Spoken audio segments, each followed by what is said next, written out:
बिस्मिल्लाहिर्रहमानिर्रहीम। अस्सलाम वालेकुम। आप देख रहे हैं 1 बाय 1 न्यूज़ ST। अहम खबर से आगाह करते चलें। कोरोना वायरस के बढ़ते हुए खदशात की वजह से government of Punjab primary and secondary health care department ने सुबह पंजाब में मोरखा 5 मई 2021 ता 16 मई 2021 तक लॉकडाउन का नफाज किया है, जिसमें तमाम बस स्टैंड मुकम्मल तौर पर बंद रहेंगे। फैसलाबाद के 20 अड्डे स्टेशन बंद रहेंगे। इस ज़मन में बैनुल सूबाई ट्रांसपोर्ट और शहर में चलने वाली ट्रांसपोर्ट मां सवाए प्राइवेट टैक्सी, कैबन्स और रक्षा पर मुकम्मल बैन आयद कर दिया गया है।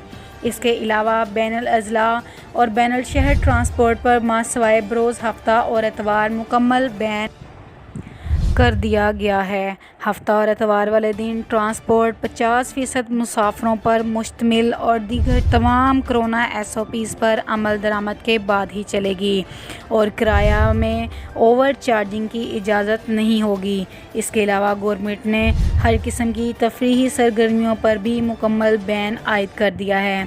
मज़कूरा बाला तमाम हदायत पर अमल करना ज़रूरी है।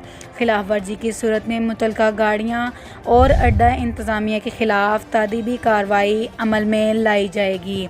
मज़ीद खबरों के लिए देखते रहिए ताज़ा तरीन अपलोड्स की नोटिफिकेशन हासिल करने के लिए हमारे चैनल को सब्सक्राइब करें और साथ में दिए गए घंटी के निशान को दबाएं।